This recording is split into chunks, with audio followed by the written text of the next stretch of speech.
DJ Valentino here with Hans from Dragged Under. How you doing today? Doing well, man. Thanks for having me. Thank you so much for being on.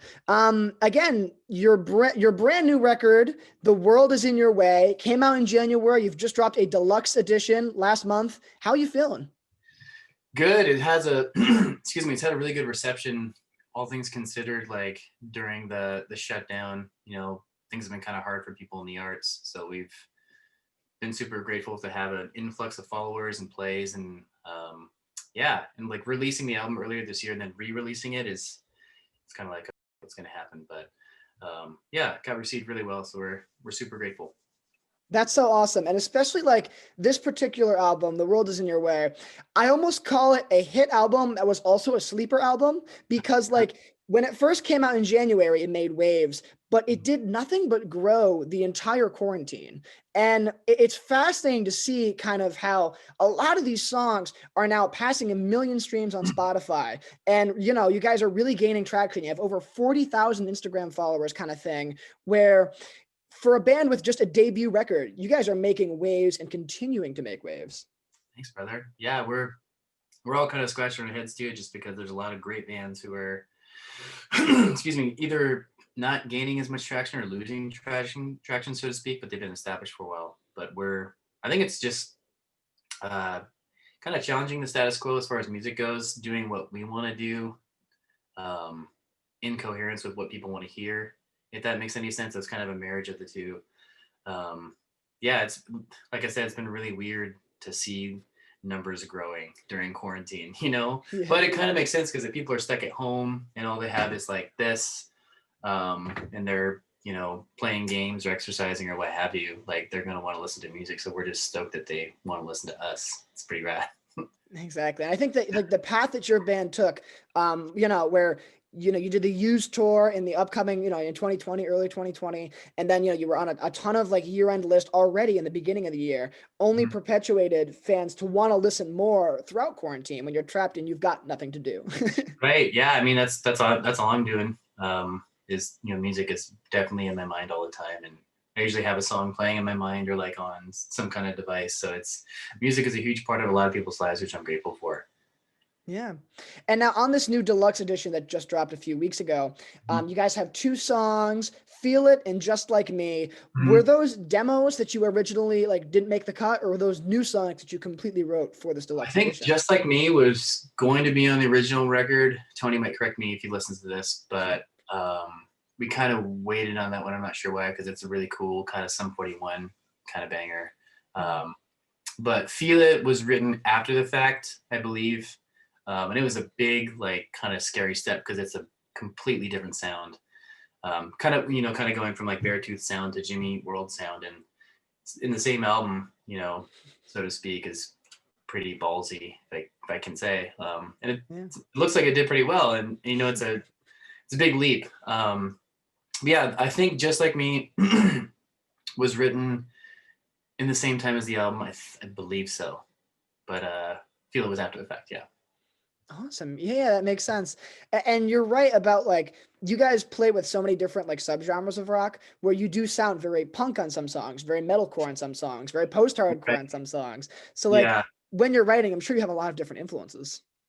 Oh yeah, lots of them. When we were in the studio, we went in the studio October for album number 2, which probably won't be out for a long, long time.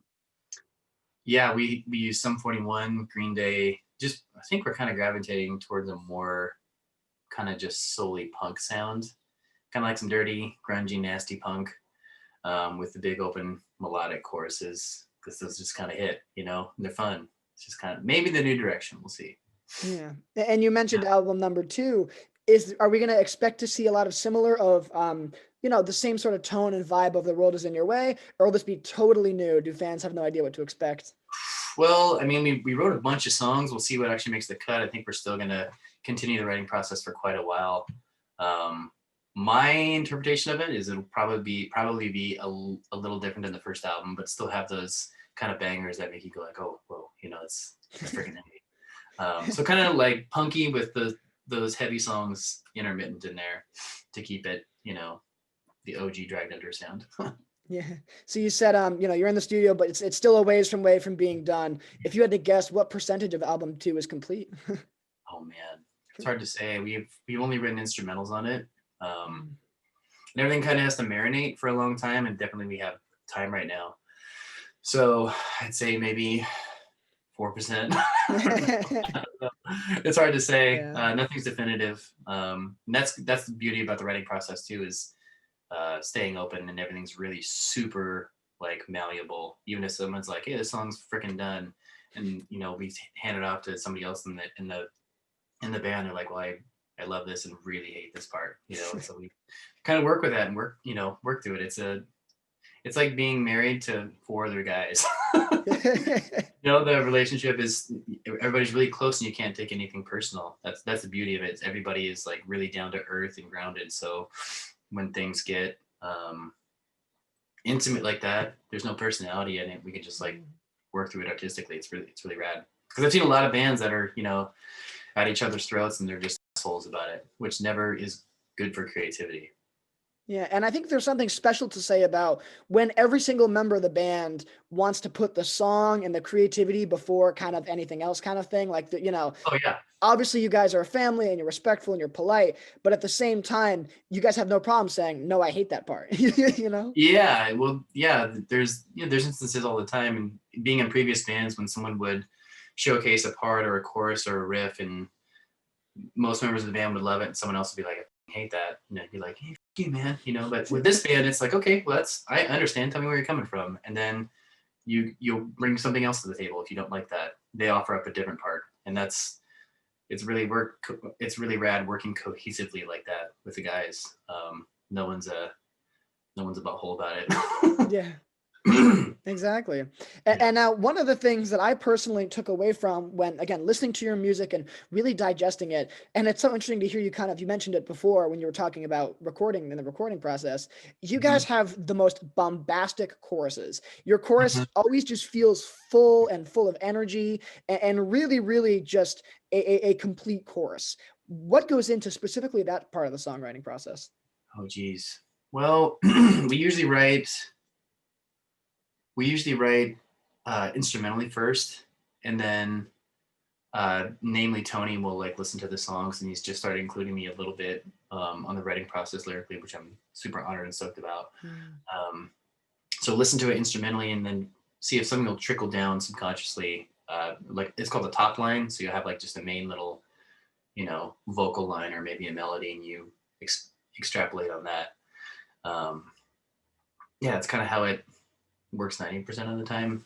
So for those choruses, you'll either have like a melody in your head for weeks, and then we'll have this chorus that be written, and then you can either like transpose it in. This I'm speaking personally. I'll transpose it into the key of the songs, and like, okay, cool, check out this melody, going along with the chords, and then you think of a lyric line, and that might come from somebody else. So it's a really interesting process, and it's also hella dynamic. I mean, this isn't how everybody works. Some people write lyrics first and then like write a banger chorus and then write lyrics to it, if that makes sense. So they kind of reverse engineer it. But I usually go the other way. And that's generally how we work too, is instrumentally and then lyrically. So that's kind of how those choruses are born. Like you wanna appease people's ears, and by that you have to have a song be dynamic. So dynamic means up and down. You know what I mean, as far as feeling. So you can't have a song that's just like, you know what I mean? Yeah. It gets a little fast. So you have to have like either really dissonant or like edgy verse, and then you have a chorus that's like halftime and really open. You know what I mean? So it feels like nice and consonant and happy and like Yeah. feel really good. And then back into like the edgy verse. So that's kind of the formula, if that makes sense.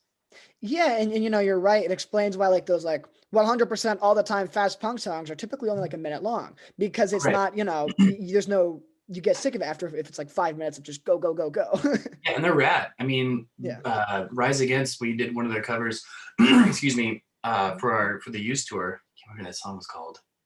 It was so rad. The whole time it was just like, it's cool, but Yeah. it's intense. And if you have a whole album that, you'd be like, turn that off, Yeah. too much. Yeah. So that's where dynamics come into play, and like mindful writing comes into play, I believe. So yeah, I hope that answers your question. Oh, definitely, definitely.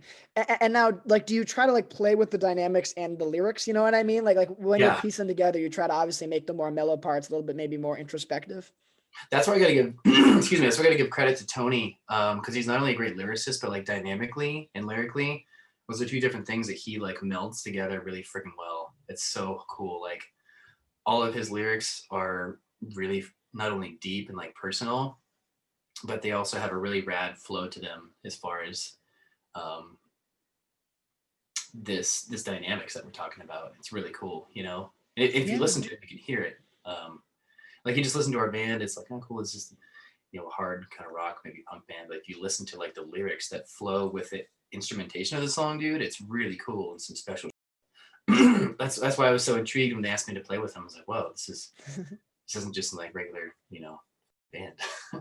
Yeah, it really does have like the whole package, and I think it's super interesting to hear you say you also write all the instrumentation first kind of thing, and then you kind of go and Yeah. piece together the lyrics.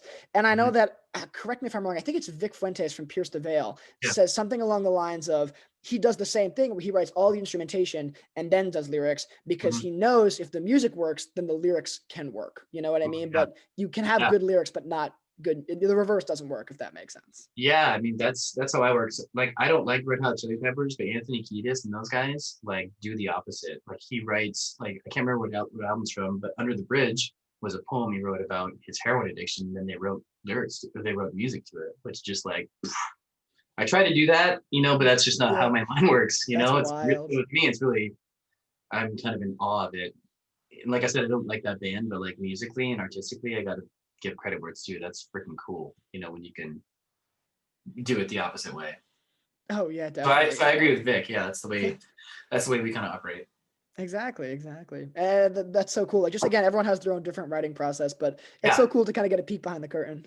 yeah. I love seeing other people's process too because it opens me up to be like, oh, there's more than one way to skin a dead cat, which is a horrible saying, but Yeah. it's true. It's really cool. That's Yeah. the rad thing about art is you can pretty much do whatever the hell you want, and as long as it works and people are into it, then do that. That's the Yeah. that's the beauty of it. You're just the freedom in it. So Mm. And another thing I definitely wanted to ask you about, and switching gears a bit to touch upon this, mhm. is you guys, as I mentioned before, you had a lot of success with that debut album in January, and you were independent at the time, and you were Mhm. continually independent until June, I believe. And so it's been almost a year of the band completely independent, gaining this fan base. Tell me a little bit about that experience and also why you made the switch to sign to a record label. Good question. Uh, I'll answer them in reverse order. We made the switch just because they made us a great mascot, made us a great offer, and they're small. And a Yeah. small label sounds counterintuitive, but a small label will work hard for you, and they'll work hard for you and they'll fight for you and they'll carry out, we'll make nice compromises and work well together. Whereas a big label is just like, here's a contract and blah blah blah. See you in 3 years. Maybe you'll owe some money. Yeah. That's why we did that. What was your first question again? Oh, just like what was it like being an independent band for so Oh, long? well, being independent it's easy. I mean, not easy, but it's kind of like the status quo. A lot of people are afraid of signing for a plethora of reasons, but we've been like grinding and working so hard on our own that was just really our modus operandi, just to grind and cut out our own path. And we had a little bit of notoriety from Tony and Fluff being in the previous band, Rest Repose. So we had a few like straggler fans who were, maybe there's more than that, but they were interested in that band and they were still interested in the band enough to see what Dragged Under was about. So yeah, we were grateful and stoked on that. But it's a lot of work. I mean, I'm not gonna lie. Like having to pay your own way is brutal. But everybody, has their own day job. But we love it so much that it's like you don't even think twice about it. So it was hard, but I mean it's still tough, especially given the times. So Yeah. yeah. Exactly. And I think even like, the song Roots, where you talk about the dangers of a Oh big label and how, yeah. Mhm. with a lot of these big labels, you hear these horror stories where you're not a band, you're a number. You don't have fans, you have stats kind of thing. And it's just So true, man. exhausting. It's so true. Yeah, I love that song, especially when the demo came out. I was like, oh man, I can vibe with this big time because you see a lot of bands who get you know kind of scoot over, so to speak, by labels. Luckily, Mascot takes really good care of us, man. We made a good choice, but yeah, you gotta be careful. That's why a lot of folks are just running the gamut by themselves, which is really smart. Especially if you have a good follow. I mean, there's a crap ton of like, what is it, SoundCloud artists. That's wild. Yeah. You know, it's the era of that. Just completely independent people who are just like totally self-made and making a name for themselves alone, which is, I have all the respect in the world for that. Exactly. And you have 100% control of how you want, your songs to be released, all that stuff. It's like you have complete, you're completely in control of your music. But the caveat is you are funding everything and you are scheduling Yeah. everything and you are, reaching out and managing yourself. And so it's, you know what I mean? It's kind of a double-edged sword, and it's definitely a balance. You got to figure out which way you want to fall. So Exactly. tricky, man. No worries. And again, you're right with the smaller labels, they do take care of you because they know you, they know you personally. So there's a level of connection there. Another thing I definitely wanted to touch upon was, again, this new holiday song, This Holiday. Yeah. Super cool. Kind of like, there's not that many holiday Xmas songs that are in the hard rock scene. I've noticed, there's a few of them, but there's not like a plethora of them. And this song absolutely rocks. Tell me any insight you have into this song, writing it, releasing it, the response, anything. Well, Tony and I were, he asked me if I wanted to write on it. This is back in, I can't remember when it was, sometime like mid to late 2020. Maybe it was before October, but we wanted to convey like the holidays are rad, but also the holidays bring a lot of freaking stress and like anxiety and dissonance, especially if people have big families.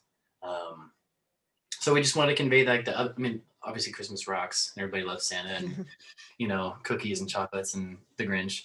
But also people who work in the service industry, work in retail. If you're coming from a big city to a small town or vice versa, like you have traffic and you have all sorts of like weird you're running into where you're just like, I'm gonna pull my beard hair out, And so we just sat down and like literally chronologically we started from like the first verses. It's the first day of November, this year's dragging on. Not even December and they're playing Christmas songs. Cause like, you know what I mean? You're in a freaking store and it's like, it's November 1. You're like, why is Mariah Carey playing? So we just kind of started from there and went all the way to like the big day, Christmas. And we just kind of spat out all the things that are kind of brutal about the holidays. But yeah, it is in and of that, you make a list chronologically and then you have to like make it sound, it has to rhyme and flow and that kind of thing, make it malleable for the ear, so it's not just like a list of bullshit. Yeah. So and you're right, it's just like not anti-Christmas, but like anti-frustration for the Christmas, because there's so much around the holidays that's just insane. we just want to be real with people, man. Of course Christmas rocks, but like that's the whole premise of the band too, is to like bring awareness to like mental stuff. You know what I mean? Like everybody's dealing with battles in their heads every single day, man, whether people want to admit it or not. And like I love our music because it's just honest about that. And people aren't alone. Like if you're struggling in your head about this, that, and the other, like let's talk about it. Let's write music about it and like create more unity rather than like, oh, you're weird. I've had anxiety since I was a little kid. It's something I talk about openly, and it makes me feel a lot better when I do. So like the holidays bring anxiety. It also brings a lot of solace for me. It's really fun to be with family, but at the same time, it's like this is intense. Yeah. So that's the roundabout way of talking about like how the Christmas song came about. We're like, hey, let's like unify people who are like kind of overwhelmed by the holidays and write a song about it and make it funny. Yeah. Talking about sticking a stocking up Santa's butt and lighting a tree on fire. Exactly. And like you're right that the band has always been very open about mental health and wanting to have that discussion. Hypochondria, instability. So many songs that you've written openly detail like, hey, we're not okay all the time, and that's okay. Anybody who says they're okay is full of shit. Yeah. And like what brings peace and what brings like a lot of happiness is hearing somebody else like my brother and I used to talk about, we want to have this podcast called You Want to Know Why I Think I'm Crazy. And the premise would be like, let's say you're the host and I would call in and say, hey man, every day I look down and like I can't step on cracks on my way to work and I think I'm crazy. And someone on the radio on the way to work hears that and like, holy shit, I do that too. And they call in and then you connect with that person. You're like, holy shit, I guess I'm not crazy. You know what I mean? Like other people have these neuroses, and that's a silly example, but you get it. And that's kind of the idea behind the music too. Why I really respect Tony's songwriting, because it's not just drivel. You know, Yeah. there's truth and there's a lot intention behind it, and the intention is connecting people. You know, that's what Mm. arts are for, in my opinion, is unifying people and getting a freaking bang over. You know. Yep. I Yeah. love it. And like, even like, I'll share a little bit about my personal life as Please. well. Yeah. The whole, like, I think I'm crazy because of this. I have Yeah. this weird thing where if I'm walking with a group of friends and there's like a pole or a telephone pole, I don't like to split the pole. I don't know why Oh that yeah. drives me I'm with crazy. you, dude. Yeah. People who do that are serial killers. Exactly. Like if you're just like the same side of the pole, you know what I don't understand that's Oh my yeah, little tick. even during our little talk right now, like I always make sure my like mug handle is facing like the right direction. It's just weird shit, Yeah. you know. Everybody's weird, man. Everybody's like, if you're in reality, you're probably crazy. It's Yeah. just like you got to navigate your own level of crazy in this weird little reality game we're all in, you know. Exactly. It's what we're all trying to do. Yeah, man. And just talking about it in music does that. It makes people feel like I'm good, you know. Yeah. That's the whole beauty of Exactly. it. And people can connect to that, and then like you're right, like I'm not alone, and I think Yeah. that's the biggest thing is spreading this awareness, letting people know that they're not alone, Mhm. and Yeah, that's incredible. it's So the now truth, man. exactly. And now switching gears just a little bit, I want to go into another topic of this live stream on December 12th. How you feeling? Like what's going through your head? Good, feeling stoked. It's been a while, Yeah. so we're all a little nervous about it, but yeah, we're stoked. It's gonna be fun. It's gonna be intense. We're gonna look dapper. I'll tell you that. That's what I'll say. We're gonna look like handsome boys for you guys. All right. You know what? I love how vague that is, but also specific. So Yeah, you can get tickets at yeah. the Dragon Under Instagram bio. Tickets are still available, super cheap. If you're looking for, I know it's not the same as going to a concert and like feeling like smelling the Yeah. crappy bar and being sweaty and maybe a little feeling like awkward against like the fat dude next to you, but like it's a good thing to be able to do right now is to like watch a concert and be able to help support us in this time, and bang your head on your couch or your wherever, your bathroom or whatever. Yeah, I know. I think there's like 5 guys that live in my house, and Yeah, when the Ice Nine Kills did their live stream, we've all yeah. been living with each other. We did like a 5-man mosh pit, so we still felt like we had, a little bit of the experience, just 5 of us, but it was so much fun. I love it, man. Watch out for the lamp. Yeah, Tony Yep. actually did a rad podcast with their bass player like a month and a half ago. Definitely worth a listen. Can't remember what his Definitely. podcast is called, but it was really fun. I love that living room mosh. Yeah, all living room mosh pits are welcome on December. Living Make room sure, mosh pits. make sure grandma's not in the room though. And especially like I want to get your take on this because I've talked to a few artists about this, and there's definitely a wide variety of responses I've gotten with the live streams. How is it mentally? Because when you're playing a show, I call it this circle of energy is what I call it, where Yeah, you feed off the crowd feeds off your energy, and it's just this yeah, big circle back and forth of just feeding off each other's enthusiasm. Whereas with a live stream, the circle isn't there, and that's even a when you really do good like point. an Instagram live stream, you'll get like the flood of hearts, but that's nowhere near compared to like a live applause. 100%. How do you feel kind of about that aspect of it? That's a really great question, man. You kind of have to feed off each other on stage, if that makes sense, because you don't like you're totally right, man.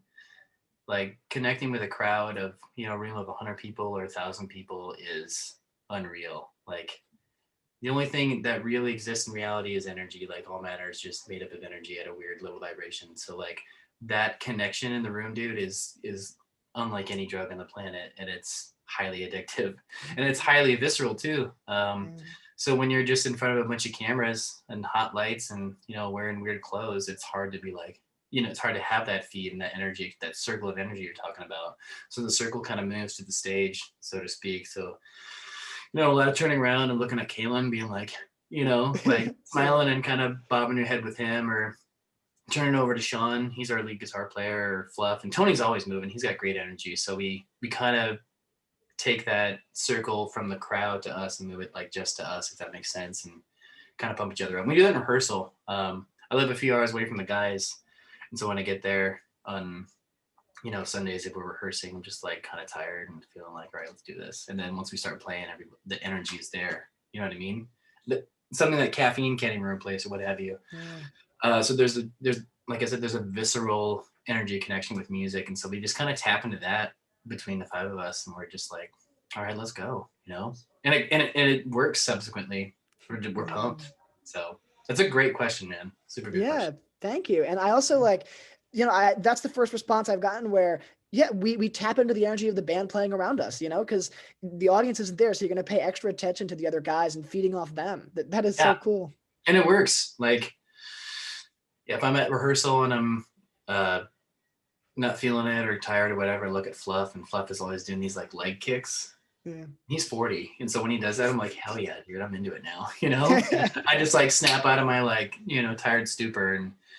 And feeling it is super important, especially when like playing live. Oh my gosh. You ever seen a band who's just like, they look dead to the world? You're like, why did I come here? This sucks. I'm here to watch you have a good time so I can have a good time. It's exactly. It's a big, it's a partnership almost. Like when you buy that ticket, you're like, all right, dude, you better rock your ass off, Especially like when the music is like energetic and then they're just standing there, because if I'm seeing like a more kind of mellow band, you know what I mean? I'm okay, they can stand there and do what they want to do. But anything in the rock scene, the pop punk scene, the metalcore scene, I want to see, I want to see them jump. I want to see, movement. I want to feel the crowd kind of moving waves. So yeah. Yeah, you want to see them have a good time. You feed off it. Because if they're not having a good time, I'm not having a good time. Yeah. You're on stage, you're performing, like not like dancing like a monkey, but like they're playing your hits that you love to listen to, at home or in your car or whatever. Like seeing it live is just, it's magic, man. Like, what was the first show you went to when you were like? The first show, honestly, Bring Me the Horizon was the first like rock show I went to. Dang. And it was a magical experience. It was like during the Sempiternal era, and I'll never forget it. Where'd you see him at? Worcester Palladium, my hometown venue up there. Yep. That's a sweet first show. Dang. Yeah. What was your first rock show? I always put on a show. Oh my God. My first rock show. Oh man. That's a good question. Maybe it was like Saleston, I think, back when I was like 15. Oh, Anthony Green. Yeah. Yeah, my friend and I drove to the Showbox Market in Seattle, and the Bled opened up for them, and they scared the crap out of me. Gosh, their big, like 5 foot tall buff singer was like screaming, and I was like, my first time in a mosh pit, like it literally picked me up and moved me around. I was like, I'm gonna die tonight, Yeah, they were feeling it, and I was just like so connected with them and enamored with like the sight of a live band playing in unison with lights and like all this sound, and it was freaking magic, dude. Yeah. And then you see bands who are like obviously like wasted or having an off day, and the energy's not there, and you're like, all right, I'm out. I'm not listening to you anymore. Exactly. And I know like my first mosh pit at Bring Me the Horizon, I was excited to go in it, but I was nervous. So I Googled like, mosh pits. I watched videos, I studied it. And then when I was actually in it, it was just like, the rest is history. I mean, I'm in rock radio now. So pretty much. There's definitely those mosh pits where you're like, oh man, if I go down, I am going down. But you gotta look for the big guy. The big guys like always pick you up, man. It's like there's some kind of like weird high line with the big dudes in a mosh pit where they just like take care of little people fall down. There's every once in a while there's like a big drunk dude who just like punches people, and you're like, you need to go down, bro. Hey, when you're in the mosh pit and you see someone start to throw fists, it's like, all right, let's calm down now. That's the line. Funny story. I was at my older brother and his wife took me to the Darkness. They used to take me to the Darkness every year on my birthday, back when there were concerts. And we were at the Showbox Market, I think, no, Showbox Soto in Seattle. And after the opening band called Diarrhea Planet, they're rad. They're like a 6-piece. There's 5 guitars in this band. They kick ass. They're super cool. That's awesome. I haven't heard of them. They're really rad. This big drunk dude like pushed my brother, and then my brother's wife is like a total badass. She's like an Amazon. She grabbed this dude by the neck and like walked him back to the wall, and everybody in the crowd was like, one of those moments where everybody just like stopped. You know what I mean? Yeah. But that's how you deal with those guys, apparently. Just grab them by the Adam's apple. Yeah. At that point, because like no, everyone's too scared to stand up to them. So Yeah, no one's gonna hit a girl. So if there's a girl, and my brother's wife is like 5'10", she's like yeah, a big buff woman. She fucked my guy up. It was great. that is so awesome. I Yeah. love it. So now my last question that I Yeah. wanted to get your opinion on, and now this could be as realistic or as fictional as possible. What is your dream artist you'd love to collaborate with? And I mean, like, it could be an artist working today. It could be an artist that have passed. It could be any artist in the landscape of music. What is an artist you'd love to collaborate with? Klaus Debussy, the composer from One, Mhm. who's like long dead and Oh gone. He wrote yeah. Claire de Lune. Um, oh man, John Lennon for sure. George Harrison. Modern. I'd love to collaborate with Chris Martin. I think he's so cool from Oh Coldplay. I yeah. think he's got a rad songwriting style. He's really open, super versatile. I'd love to collab with Caleb Shomo from Beartooth. Dude just writes the dirtiest riffs in the world. Yeah. Man, I could go on forever. Let me give you one more. Let me think. What would go good with Bear? What would go good? Simple.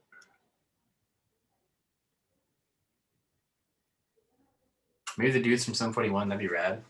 Oh, exactly, exactly. And again, like I Friends think down. like you, as I've mentioned before, you have such a versatility in the subgenres of rock that you play that you could totally do a punk song with Sum 41 and then go do a metal song with Beartooth, and they would both fit under Dragged Under. And that's a huge compliment. Thank you. It's nice to not fit in just one lane anymore. We got a couple. Be nice to have like 3 or 4 lanes you can kind of, move in and out of, just to keep people, get a larger get demographic of people to listen and have fun and just enjoy, not Yeah, just keep like, them on their toes. yeah. I Mhm. love it. I love it. Well, again, The World is in Your Way is available on all streaming platforms. The live stream is on December 12th. And furthermore, if you want to win a copy of The World is in Your Way, WSU is doing on-air giveaways starting today, going all the way until Friday. So listen in pretty much 24/7 for your chance to win. Awesome. Thanks, man. Again, grab tickets, dragged under Instagram bio. Click the link.